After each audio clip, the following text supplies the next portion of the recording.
Welcome to a tasting of this week's new coffee release for Blending Room. It's Kaguyu from Kenya. This is a coffee that's grown at about 1,800 meters above sea level. Its cultivars are SL28 and SL34, two cultivars that are synonymous with Kenya and produce some wonderfully amazing flavor profiles in the cup. And it's a washed coffee as well.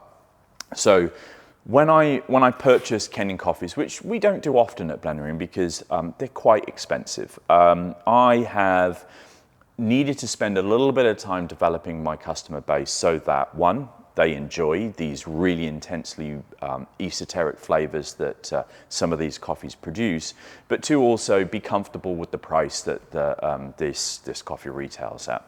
However, here we are with a washed Kenyan, one of two coffees that I've purchased this year, and one that I've had sitting around for a couple of months just trying to acclimatize inside of the roastery in the UK before I come to roast it.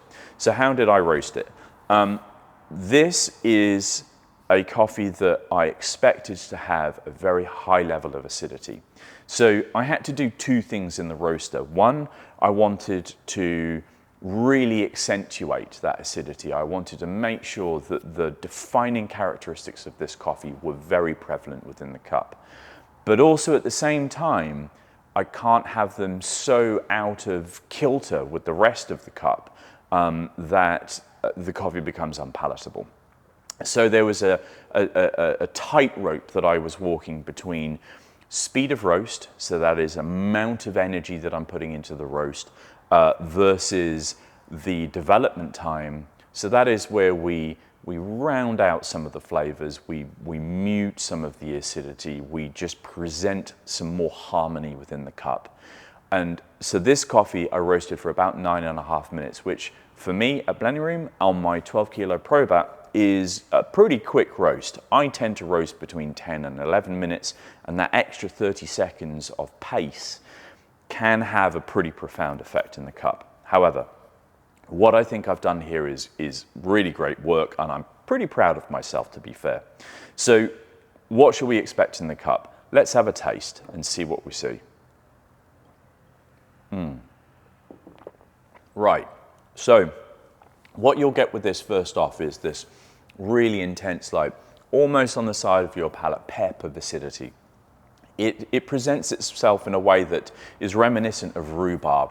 There's a touch of like lemon in there too, but it's very dominantly that sort of side of the cheek, rhubarby effect. So imagine you're at home and you're having rhubarb and custard. The custard bit, you don't get those flavors, but there is this sweetness in there as well.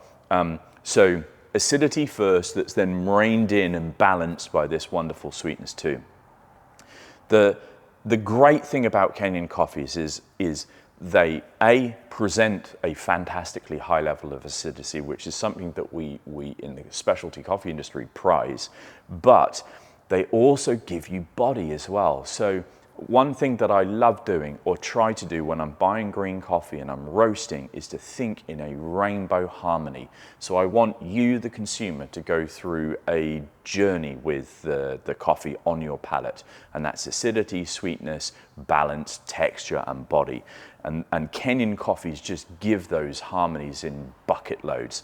So you've got the acidity, you've got that sort of rhubarby effect on the side of your palate and around on your cheeks, but there is sweetness that then reins that in, and then there's this bassy dark chocolate too.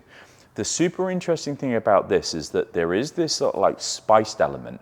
We've said cinnamon, but generally that sort of spiced wintry vibe as well. This coffee is a delight. I'm really happy that we've purchased it, and I'm really happy that I've seen to have done some great work within the cup. This is a coffee that I think would be best suited for filter. The reason being is that the dilution level of a filter coffee will allow both the acidity to be tamed some, and the coffee through its dilution to open up. So your palate will be able to see through the intensities of the flavors. You can brew this as espresso. It will be one that definitely puts forward this very bright acidity, but there are some folk who really enjoyed that. The beauty with this is that if you enjoy the acidity, you will also get the body from the dark chocolates too. I think on a Sunday, I'll probably brew this as a cafetiere, and inside of the cafetiere, I'm expecting this sort of brown sugar sweetness to be the thing that sits that cup together, that binds those flavors together. So if you enjoy Kenyan coffees, which I don't think I've ever met anybody in my life who doesn't enjoy Kenyan coffees, this is one for you. I am proud of the work that I've done on the roast. I think that you will enjoy this no matter how you brew it. Enjoy the coffee. You have a great week.